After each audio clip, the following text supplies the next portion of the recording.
নমস্কার, আমি মৌমিতা। আমার কবিতা পাঠ চ্যানেলে আমার সকল শ্রোতা বন্ধু এবং দর্শক বন্ধুকে আন্তরিক শুভকামনা জানিয়ে আজকের গল্প পাঠ শুরু করছি। আজ আমি আপনাদেরকে পড়ে শোনাব আশুতোষ মুখোপাধ্যায়ের লেখা একটি খুব সুন্দর ছোট গল্প। গল্পের নাম মহুয়া কথা। শুনতে থাকুন আজকের গল্প মহুয়া কথা।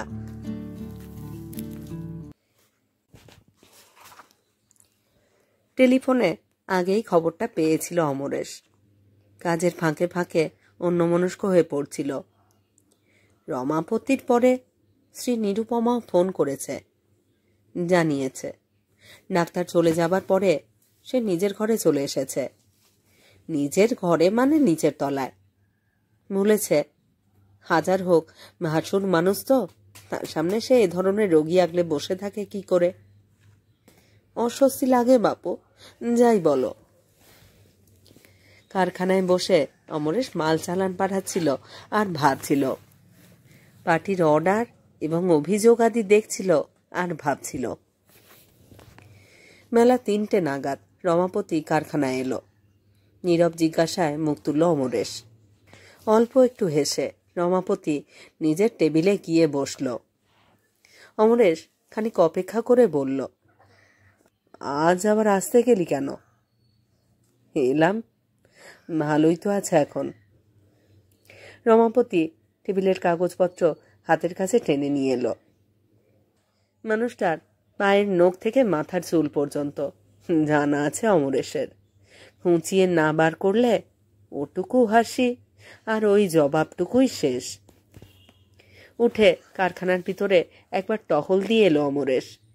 রমাপতির এতক্ষণে হিসেবপত্রের মধ্যে ডুবে যাবার কথা, কিন্তু ব্যতিক্রম দেখা গেল। ঠিক যেন মন দিতে পারছে না। ফাইল পড়ে আছে তেমনি উসখুস করছে কেমন, কিছু একটা বলবে বলবে করছে। অমরেশ ব্যতিক্রমটা লক্ষ্য করছিল। রমাপতি বলেই ফেলল শেষে, তোর সঙ্গে একটু আলোচনা করব ভাবছিলাম। সঙ্গে সঙ্গে উঠে এসে অমরেশ ওর টেবিলের সামনে চেয়ার টেনে বসল। এই মানে ওর চিকিৎসার কথা। বিব্রত হাসিটুকু আরো বেশি পরিস্ফুট হলো রমাপতির মুখে। মানে বলছিলাম, অন্য চিকিৎসা কিছু করলে হয় না? এই মানে মন্টনের চিকিৎসা কিছু, অনেক রকম তো হচ্ছে আজকাল। অমরেশের নীরবতা এবার একটু তীক্ষ্ণ মনে হলো রমাপতির। তাড়াতাড়ি সামলে নিতে গেল। না না, আমি সেসব কিছু বলছি না। হয়তোবা ভিতরে ভিতরে একটা কিছু জট পাখি আছে, যা সুতপা নিজেই জানে না। একটা বইয়ে পড়েছিলাম এরকম অনেক কারণে হয় নাকি। অমরেশ চেয়েই ছিল, মাথা নেড়ে সায় দিল এবারে। শুধু ব্যবসায় নয়, সব কিছুতেই রমাপতির ভারী একটা স্বচ্ছ দৃষ্টি দেখে আসছে। ওর থেকে অমরেশ শিখেছেও অনেক। চিকিৎসা পরিবর্তনের কথাটা সম্প্রতি তার মনেও এসেছিল, বলবে বলবে করেও বলা হয়নি। রমাপতি নিজেই বলল। অমরেশ খুশি হলো। সুতপা মানে সুতপা বৌদিকে সে ভালোবাসে বললেও অত্যুক্তি হবে না। তার প্রাক বিবাহ জীবনের জটিলতা যদি কিছু বেরিয়েই পড়ে, ভাবনার কিছু নেই। রমাপতি নীলকণ্ঠ। রমাপতির বয়স সম্প্রতি 38 পেরিয়েছে। মোটামুটি ভাবে ম্যাট্রিক পাশ করে অদৃষ্ট বিপর্যয় একদিন তাকে দোকানে দোকানে তেল, সাবান, স্নো পাউডারের ক্যানভাস করতে হয়েছে। খুব ছোট দুটি ভাই ছিল আর মা ছিল। মার নেই, ভাইয়েরা লেখাপড়া শিখে বাইরে চাকরি করে। সম্প্রতি আসতো একটা সাবান কারখানার 10 আনার মালিক রমাপতি। বাড়ি করেছে, গাড়িও করতে পারে, করেনি। 500 টাকার মূলধন নিয়ে ব্যবসা শুরু করবার সময় বিয়ে পাশ পিছুতো ভাই অমরেশ 60 টাকা মাইনের পাকা চাকরি ছেড়ে রমাপতির সঙ্গে যোগ দিয়েছিল। ওর মূলধন, উৎসাহ আর উদ্যম। কারখানার বাকি 6 আনার মালিক সে। বয়সে মাসুয়ের ছোট রমাপতির থেকে। আত্মীয়তার বাঁধন যতটুকু, তার থেকে অনেক বেশি ওদের ভিতরের বাঁধন। অথচ সম্পূর্ণ ভিন্ন প্রকৃতির মানুষ দুজনে, একেবারে ভিন্ন ধাতুতে গড়া। আর্থিক নিরাপত্তার সঙ্গে সঙ্গে অমরেশ বিয়ে করেছে। ছুটির দিনে বা অবকাশ সময়ে সে যখন নিরুপমাকে নিয়ে থিয়েটার বায়োস্কোপে যেত বা হইচই করে বেড়াতো, রমাপতি যেত দক্ষিণেশ্বর বা তেমনই নিরিবিলি আর কোথাও। অমরেশ যখন স্ত্রীর সঙ্গে বসে গল্প করে, রমাপতি তখন বই পড়ে। পড়াশুনো হয়নি বলে মনে মনে একটু দুর্বলতা ছিল রমাপতির। তাছাড়া একটা শূন্যতার চাপও উপলব্ধি করত থেকে থেকে। অন্নবস্ত্রের থেকেও গভীর যে প্রয়োজন, মানুষ তাকে খোঁজে নানাভাবে, নানা পথে। রমাপতি খুঁজল বইয়ের মধ্যে। গল্প উপন্যাস নয়, যে বই শুধু নিজেকে প্রবল করে, পরিপূর্ণ করে পাবার ইঙ্গিত দেয়, যে বই বলে আপনাকে পাবার জন্য বেরিয়ে পড়ো, আপনাকে না পেলে আপনার চেয়েও যিনি বড় আপন তাকে পাবে কেমন করে। রমাপতি যখন সেই বৃহৎ আপনাকে পাবার চেষ্টায় নিজেকে অনেকটাই বদলে ফেলেছে। অমরেশের ঘরে ততদিনে 3টি আগন্তুকের আবির্ভাব ঘটেছে, কিন্তু তা সত্ত্বেও ভিতরকার বাঁধন ওদের এতটুকু চিড় খায়নি, বরং আরো বেড়েছে। বিপরীতধর্মী চুম্বকের মতোই ওদের আকর্ষণ। রমাপতির বিয়ের প্রসঙ্গ অমরেশ মাঝে মাঝেই তুলত। রমাপতি প্রথম প্রথম একেবারেই কান দেয়নি, কিন্তু শূন্যতার চাপটা যেন একেবারে যাচ্ছে না। ওদিকে যত দিন যায় অমরেশের মনে হয় লোকটা যেন সীমিত হয়ে আসছে কেমন। স্ত্রীর সঙ্গে পরামর্শ করে বেশ জোর দিয়েই বিয়ের প্রসঙ্গটা ঘন ঘন তুলতে লাগলো অমরেশ। শেষে রমাপতি একদিন বলল, এ বয়সে আবার বিয়ে কি রে? অমরেশ জবাব দেয়, এ বয়সে যে বয়সের মেয়ে বিয়ে করা চলে, সেরকম মেয়ের কিছু অভাব আছে নাকি? রমাপতি আর একদিন বলল, মানে একটু লেখাপড়া জানা টানা মেয়ে আমাদের ঘরে আসবে কেন? অমরেশ হেসে ফেলল, আচ্ছা আচ্ছা, সেইবার তুই আমার উপরেই ছেড়ে দে। তারপর সুতপার সঙ্গে বিয়ে। অমরেশের শ্বশুর বাড়ির দিক থেকে সম্পর্ক আছে কি একটা। বেসরকারি কলেজের অধ্যাপক সুতপার বাবা। 5 মেয়ে 2টি ছেলে তার। মেয়েরা দেখতে বেশ সুশ্রী, কিন্তু সুশ্রী হলেও দেখে শুনে 5 মেয়েকে ভালো ঘরে বরে পার করবার সঙ্গতি বেসরকারি কলেজের অধ্যাপকদের কমই থাকে। তার উপর ছেলে আছে 2টি। প্রথম 3 মেয়েকে পাত্রস্থ করবার পর একেবারেই হাল ছেড়ে দিয়েছিলেন ভদ্রলোক। চতুর্থ সুতপা বিয়ে পাশ করে এমএ পড়ল কিছুদিন, তারপর বলা নেই কওয়া নেই হঠাৎ পড়াশুনো ছেড়ে দিল। হঠাৎ স্বল্পভাষিনী, কিন্তু প্রাণ প্রাচুর্য কম নয়। একঘেয়ে ঘরে বসে থাকতে ভালো লাগলো না। এদিকে সংসারের অনটনও আছে। মেয়ে স্কুলে মাস্টারই জোগাড় করে নিল একটা। বছর 2 কাটল নিশ্চিন্তে। তারপর আবার হঠাৎ একদিন সব ছেড়ে ছুড়ে বাড়িতেই বসে রইল। স্কুল কর্তৃপক্ষ থেকে চিঠি এলো। জনা 2 ভদ্রলোক দেখাও করতে এলেন ওর সঙ্গে বাড়ি বয়ে, কিন্তু দেখা না করে সুতপা ভিতর থেকে বলে পাঠালো সে আর চাকরি করবে না। সুতপার মা বাবা অবাক হলেন, কিন্তু এই নিয়ে আর জিজ্ঞাসাবাদ করলেন না। ভাবলেন বলবার হলে মেয়ে নিজেই বলতো। আরও 1টা বছর কাটল এমনই বাড়ি বসে। তারপর সেই যোগাযোগ। ম্যাট্রিক পাস শুনে সুতপার বাবা বেশ দমে গেলেন, কিন্তু অমরেশ যেভাবে বলল তাতে যে কোনো বিশ্ববিদ্যালয় সর্বোচ্চ ডিগ্রি অনায়াসেই রমাপতির উপরে চাপানো চলে। তাছাড়া সত্যিকারের ভালো না হলে নিজেদের মেয়ে নিরুপমারই বা অত আগ্রহ কেন? অন্দরমহলে এবং আড়ালে সুতপার সঙ্গেও কথাবার্তা নিরুপমাই চালালে। মন স্থির করতে না পেরে ভদ্রলোক নিজেই মেয়েকে জিজ্ঞাসা করলেন। ভেবেছিলেন ওর মায়ের মারফত মতামত জানা যাবে, কিন্তু সুতপা ঘাড় নেড়ে তাকেই জানিয়ে দিলে বিয়ে হতে পারে, তার দিক থেকে আপত্তি নেই কিছু। বিয়ে হলো। তারপর যত দিন গেল সুতপার মনে হলো এরা অত্যুক্তি করেনি কেউ, ভাগ্য তার ভালোই। এত ভালো বোধ হয় সচরাচর হয় না।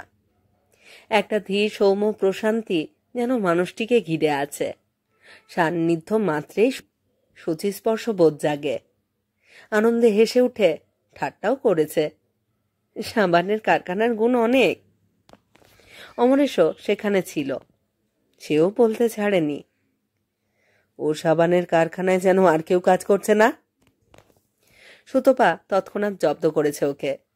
হ্যাঁ, তা তো করছে, কিন্তু কয়লার গুণ তো আলাদা। জব্দ হয়ে অমরেশ রমাপতিকেই চোখ রাঙিয়েছে। দেখ দেখ, তোর বউ তোর সামনেই আমাকে কয়লা বলছে, ভালো হবে না কিন্তু। বেড়ানো টেড়ানো হইচই করবার বাহন অমরেশ। 3টি ছেলেমেয়ের বাবা কেউ বলবে না। ঝিয়ের হাতে তাদের সমর্পণ করে নিরুপমাকেও হিড়হিড় করে টেনে বার করে একটু ফুরসত পেলেই। রমাপতিকেও টানতে চেষ্টা করেছে প্রথম প্রথম, কিন্তু তার খুব একটা পরিবর্তন নেই। বলে, যার জন্য এসেছিস তাকেই নিয়ে যা, আবার আমাকে কেন? অমরেশ বড় একটা নিঃশ্বাস ফেলেছে। নিজের একটা বউ নিয়েই হিমশিম খাচ্ছি, আবার তোরটাও শেষ পর্যন্ত আমার কাঁধেই চাপলো। সুতপা হাসে, বলে, শখ দেখে বাঁচি না আর। নতুন সংসারে কিছুটা অভ্যস্ত হয়ে এবারে মানুষটাকে ভালো করে বুঝতে চেষ্টা করলো সুতপা। তার বইটইগুলো নিয়ে নাড়াচাড়া করতে লাগলো। রমাপতি লজ্জা পায় প্রথম প্রথম। সুতপা বলে, মা, চমৎকার জিনিস তো, কিন্তু সব বুঝতে পারি না, তুমি বলো না শুনি। রমাপতি খুশি হয়ে জবাব দেয়, আমি কি বুঝতে পারি নাকি? পারলে কি আর দুঃখ ছিল? কিন্তু তবু কথায় কথায় আলোচনা ওঠে এক একদিন। অন্তর্দর্শনের কথা, উপলব্ধির কথা। মানুষটা তখন যেন বদলে যায় সুতপাও। অন্তঃস্থল থেকে শিহরণ ওঠে একটা। কথাগুলো যেন শব্দ নয়, আলোর স্পর্শ। এর মধ্যেই 2-1 দিন ভগ্নদূতের মতো এসে হাজির হয়েছে অমরেশ। 2-4 মিনিট চেষ্টা করেছে চুপচাপ বসে শুনতে, তারপরই চিৎকার চেঁচামেচি করে উঠেছে, জল জল, বাতাস, দম বন্ধ হয়ে গেল, ইত্যাদি ইত্যাদি। শব্দব্রহ্মের বিপরীত খাতে পড়ে মুহূর্তের জন্য হকচকিয়ে যায় ওরা। তারপর হাসাহাসি। খানিকটা জল এনে অতর্কিতে ওর মাথায় চাপড়েই দেয় সুতপা। তারপর ওই জল নিয়ে কাড়াকাড়ির ফলে দুজনকেই ভিজতে হয় অল্প বিস্তর। দিন যায়, মাসও যায়, বছর ঘুরে আসে। সুতপার পরিবর্তন হতে লাগলো একটু একটু করে, এত ধীরে যে প্রথম প্রথম চোখেই পড়ল না কারো। পড়ল যখন, তখন অনেকটাই বদলে গেছে। চুপচাপ বসে থাকে, কি যেন ভাবে। মরা প্রাচুর্যে একটা শুকনো টান ধরে যাচ্ছে যেন। রমাপতি চিন্তিত হয়ে ওঠে, অমরেশকে জিজ্ঞাসা করে, কি রে, কি ব্যাপার? অমরেশ জবাব দেয় না। আমিও তো দেখছি, জিজ্ঞাসা করে দেখ না। রমাপতি সে চেষ্টা আগেই করেছে। সুতপা হেসে বলেছে, কি আবার হবে, বেশ তো আছি। জিজ্ঞাসা অমরেশও করেছে, ঘুরিয়ে ফিরিয়ে, সইয়ে রসিয়ে। খানিক চুপ করে থেকে সুতপা হেসেই ফেলেছে একটু, কিন্তু যেমনটি হাসতো আগে ঠিক তেমনটি যেন নয়। পরে বলেছে, ভিতরে গলদ থাকলে সব ভাগ্য সকলে সয় না। ছদ্ম হতাশায় অমরেশ হাল ছেড়ে দেয় যেন। তুমিও ভিতর নিয়ে পড়েছ? ওই মুখুটার হাতে পড়ে তোমারও 12টা বেজে গেছে দেখছি। সুতপা হালকা ঠেস দিয়ে বলে ওঠে, অমন মুখ্য একটু আধটু হওয়া যায় কি না, চেষ্টা চরিত্র করে একবার দেখোই না। শুনে খুশি হয় অমরেশ। খুব যে, তা সেটা যখন জানোই, গলদটাও সব ওইখানেই উজাড় করে দাও গে, যাও না, অমন গঙ্গা জল আর কোথায় পাবে? শোনা মাত্রই থতমত খেয়ে সুতপা প্রস্থান করে। প্রথম প্রথম অন্যরকম ভেবেছিল রমাপতি। নিজের লেখাপড়া না হওয়ার দুর্বলতা একেবারে কাটিয়ে উঠতে পারেনি। ভাবল সেটাই দিনে দিনে বড় হয়ে উঠেছে সুতোপার চোখে। কিন্তু পরে মনে হলো তা নয়, বরং তার দিকেই যেন আরো বেশি করে ঝুঁকেছে ও, তার দিকে আর তার বইপত্রের দিকে। এড়িয়ে চলছে অমরেশকেই। হালকা হাসি ঠাট্টা হইচই সব থেমে গেছে। সেটা বিশেষ করে লক্ষ্য করলো এক ছুটির দিনে। কি একটা আলোচনার মাঝে অমরেশ এসে জোর তাগিদ দিল, সিনেমা টিকিট কাটা হয়েছে, ঠিক 10 মিনিটের মধ্যে। রেডি না হলে কিন্তু যেমন আছো তেমনটি টেনে বার করব। সুতপা তৎক্ষণাৎ জবাব দিল, মা, আমরা যে বেলুড়ে যাচ্ছি, একটু বাদেই। সেখানে যাবে তো চলো। খানিক থমকে দাঁড়িয়ে পৃষ্ঠ প্রদর্শন করলো অমরেশ। সুতপা হাসতে লাগলো। রমাপতি অবাক, বেলুড় যাবে? কই বলনি তো কিছু। বলবো ভাবছিলাম, কাজ নেই তো কিছু, চলো না বেরিয়ে আসি একটু। রমাপতি তক্ষুনি প্রস্তুত। গঙ্গার ধারে একটা নিরিবিলি জায়গা বেছে নিয়ে পাশাপাশি বসলো দুজনে। দ্বিধা কাটিয়ে রমাপতি তুলেই ফেলল কথাটা। সুযোগ সবসময় আসে না। বলল, কি হয়েছে তোমার আজকাল? ঠিক বুঝি না। কেন, এখানে এলাম বলে? না, এখানে আসা তো ভালোই। দেখো, সবকিছুর আগে ভিতরটাকে একেবারে সাদা করে নিতে না পারলে সবই পণ্যশ্রম। যতই বই পড়ি আর যতই আলোচনা করি, ভিতরে ভিতরে কেন কষ্ট পাচ্ছ? কেন কষ্ট পাচ্ছ তুমি? বলো না খুলে। রমাপতির মনে হলো হঠাৎ যেন এক প্রশ্ন আবির পড়ল ওর মুখে। তারপর ঠিক তেমনই ফ্যাকাশে হয়ে গেল আস্তে আস্তে। হাসলো একটু, পরে ঠাট্টা সুরেই বলল, তোমার সঙ্গে থেকেও ভিতরটা সাদা না হলে কেমন ধরো গুরুমশাই তুমি? প্রথম অঘটন ঘটল এর দিন কতক পরেই। বসেছিল চুপচাপ। সমস্ত দেহে হঠাৎ প্রচণ্ড ঝাঁকুনি, তারপর কাঁপুনি, অবিশ্রান্ত। দাঁতে দাঁত লেগে গেল। হকচকিয়ে গিয়ে রমাপতি পুরো দমে পাখা খুলে দিয়ে মাথায় জল দিতে লাগলো।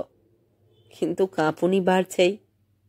অমরেশও দৌড়ে এলো, নিরুপমাও। ডাক্তার বললেন হিস্টিরিয়া। ওষুধ এবং যথাবিধি নির্দেশ দিয়ে গেলেন। বহুক্ষণ বাদে শ্রান্ত অবসন্নের মতো দেখা গেল সুতপাকে, কিন্তু থেকে থেকে কেঁপে উঠছে তখনও। অমরেশ একাই কারখানায় চলে গেল। নিরুপমাও নিচে নেমে গেল এক সময়। একেবারে কাছে, মুখের কাছে ঝুঁকে এলো রমাপতি। 2 হাত বাড়িয়ে সুতপা আঁকড়ে ধরল তাকে। ওর বুকের মধ্যেও আবার কাঁপতে থাকলো ঠকঠক করে। 2 হাতে রমাপতিও যেন আগলে রাখতে চাইল তাকে। ঘরের দরজা খোলা খেয়াল নেই। অনেকক্ষণ বাদে সুতপা সুস্থ হলো, শান্ত হলো। দুশ্চিন্তা সত্ত্বেও ওর এই একান্ত সমর্পণ রমাপতির যেন ভালোই লেগেছে। আবেশে জড়িয়ে এলো সুতপার 2 চোখ। ঘুমিয়ে পড়ল বোধ হয়। খোলা দরজার দিকে চেয়ে ধর্মর করে উঠে বসলো যখন, মেলা গড়িয়ে গেছে। লজ্জা পেয়ে বলল, তোমার আজ অফিস যাওয়া হলো না তো? না হোক। কেমন লাগছে এখন তোমার? ভালো।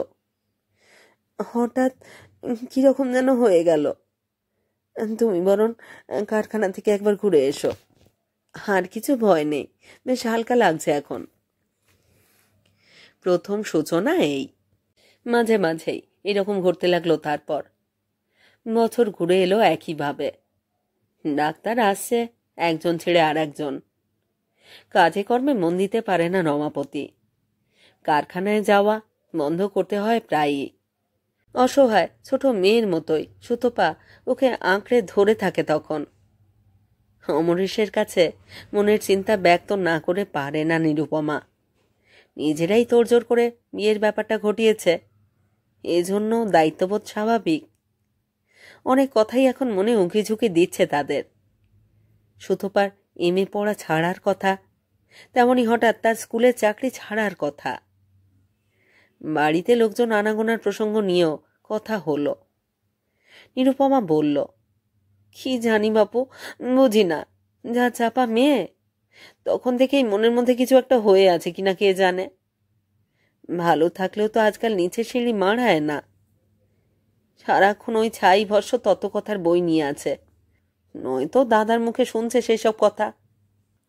ভেতরের কিছু একটা অশান্তি চাপা দেবার জন্য না হলে এরকম হয়? এই একই প্রশ্ন বোধহয় উদয় হয়েছে রমাপতির মনেও।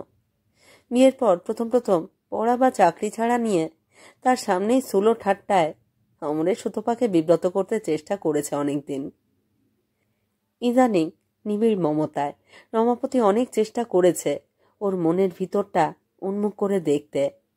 বলেছে, ভিতরে তো আমাদের পর্দার পর পর্দা, সারি সারি পর্দা, এই পর্দা যত ছাড়াবে তত আনন্দ। অসংকোচে একবার একে সরাতে পারলে দুনিয়ার কোনো লজ্জা, কোনো ভয়, কোনো গ্লানি সেই স্থির বুদ্ধি অসংমূঢ়ের পরে ছাপ ফেলতে পারে না। ওসব বাইরের জিনিস মাত্র। সমস্ত আগ্রহ একত্র করে সুতপা শোনে পরম নির্ভয়ে, আর ব্যথায় টনটন করে ওঠে রমাপতির বুকটা। যতদূর সম্ভব চেষ্টা করে ওই আত্মদর্শনের আলোচনা স্পর্শেই ওকে শান্ত করে তুলতে, সুস্থ সবল করে তুলতে। গোপনে মনস্তত্ত্ব সংক্রান্ত বইপত্রও ঘাঁটছে রমাপতি। ভেবে চিনতে এই চিকিৎসারই কোনো বিশেষজ্ঞকে দেখানো সাব্যস্ত করে কথাটা সেদিন অমরেশের কাছে উপস্থাপন করল। বিশেষজ্ঞ এলেন। বেশ নামডাক আছে, প্রৌঢ়, রাশভারী প্রকৃতি। সপ্তাহে 4-2 ঘন্টা করে সিটিং দেবার কথা বাড়িতে। রোজ মোটা টাকা গুনতে হবে এই জন্য।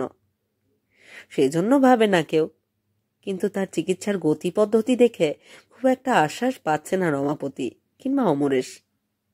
মোটামুটি কেস শোনবার পরে প্রথম দিন অবশ্য সুতপাকে পরীক্ষা করেছেন তিনি। ওর সঙ্গে এবং সকলের সঙ্গেই বসে গল্প করেছেন অনেকক্ষণ। দ্বিতীয় দিনের 2 ঘন্টা শুধু অমরেশের সঙ্গেই কথা বলে কাটিয়েছেন। সুতপাকে একবার তিনি দেখতেও চাননি। তৃতীয় দিন রমাপতির সঙ্গেই গল্প ফেঁদে বসেছেন, যেন ওরই জীবন বৃত্তান্ত লিখবেন কিছু। একদিনের 2 ঘন্টা কাটলেই মোটা টাকা। কাজেই অমরেশ এবং রমাপতি দুজনেরই কেমন বিসদৃশ্য লাগলো ব্যাপারটা। এদের অনেক ভরং ছড়ং আছে শুনেছিল। রোগী নিয়ে বসবার আগেই 3 দিন কেটে গেল। সিটিং শুরু করলে কদিন বা কমাস কাটবে ঠিক কি। কিন্তু এই তৃতীয় দিনেই একটা অপ্রত্যাশিত আচরণ দেখা গেল মানসিক চিকিৎসা বিশেষজ্ঞটির। 2 ঘন্টার অনেক আগেই উঠে সিঁড়ির দিকে পা বাড়ালেন তিনি। রমাপতিও এলো সঙ্গে সঙ্গে। ওদিকের ঘরে অমরেশ সুতপার সঙ্গে কথা বলছিল, সেও বেরিয়ে এলো। তার কাছেই ফিসের টাকা। বলল, আজ চললেন? ডাক্তার দাঁড়িয়ে পড়লেন। জবাব না দিয়ে তার দিকে তাকালেন শুধু। অমরেশ আবার জিজ্ঞাসা করল, কাল থেকে ওকে নিয়ে বসবেন তো? ওকে অর্থাৎ সুতপাকে। ডাক্তার থমকে ভাবলেন একটু, পরে সাফ জবাব দিলেন, না, কাল থেকে আর আসবো না, আর আসার দরকার হবে না। তারপরেই রমাপতির দিকে চেয়ে প্রায় রুক্ষ কণ্ঠে ঝাঁঝিয়ে উঠলেন, বিয়ের পরেও যদি এইভাবেই চলবেন ঠিক করেছেন, তাহলে বিয়ে করবার দরকার ছিল কি? বনে জঙ্গলে বা গুহা গহ্বরে গিয়ে একটা আশ্রম টাশ্রম খুলে বসলেই তো পারতেন। অমরেশকে বললেন, ওর স্ত্রীর কোনো চিকিৎসার দরকার নেই, এরই বরং একটু আদ্র চিকিৎসা করান। গটগট করে সিঁড়ি দিয়ে নেমে যেতে লাগলেন তিনি। ওরা দুজনেই মূর্তির মতো দাঁড়িয়ে, বিমূঢ়, হতভম্ব। তারপরই যেন একটা উপলব্ধির আনন্দ উপচে উঠল অমরেশের চোখে। হন্তদন্ত হয়ে সিঁড়ি ধরে নিচে ছুটল সে। ডাক্তারের ফিস দেওয়া হয়নি যে। শেষ হলো আজকের গল্প, আশুতোষ মুখোপাধ্যায়ের লেখা গল্প মহুয়া কথা। কেমন লাগলো আজকের গল্পটি? কেমন লাগলো আমার পাঠ এবং পরিবেশনা? তা কমেন্ট বক্সে অবশ্যই আমাকে লিখে জানান। রোজকারই মতো আমার পুরনো কথাগুলি একবার সংক্ষেপে বলে নিচ্ছি। আমার কবিতা পাঠ চ্যানেলে যারা নিয়মিত আমার গল্প পাঠ শুনছেন পুরো এবং নিয়মিত কমেন্ট করে আমাকে উৎসাহিত করছেন, তাদের জানাই আমার আন্তরিক ধন্যবাদ। যদি আমার গল্প নির্বাচন এবং পাঠ আপনাদের ভালো লাগে, অবশ্যই একটি লাইক করবেন এবং গল্পগুলিকে আপনাদের প্রিয়জনের মধ্যে শেয়ার করবার অনুরোধ রইল। আর যারা এখনো আমার কবিতা পাঠ চ্যানেলটি সাবস্ক্রাইব করেননি, তাদের অনুরোধ সাবস্ক্রাইব করে সাথে থাকার। সবাই অবশ্যই নোটিফিকেশন অন রাখবেন এবং আপনাদের অবসরের সময়, দিনের যে কোনো সময় আমার কবিতা পাঠ চ্যানেলটি অবশ্যই একবার ভিজিট করবেন। প্রতিদিনই আমি চেষ্টা করি এই চ্যানেলে নতুন একটি করে গল্প পড়ে শোনাতে। আপনারা শুনতে থাকুন। প্রত্যেকটি গল্পে আপনাদের সাথে চাই আপনাদের মতামত। সবাই ভালো থাকুন আর থাকুন পরের গল্পের অপেক্ষায়।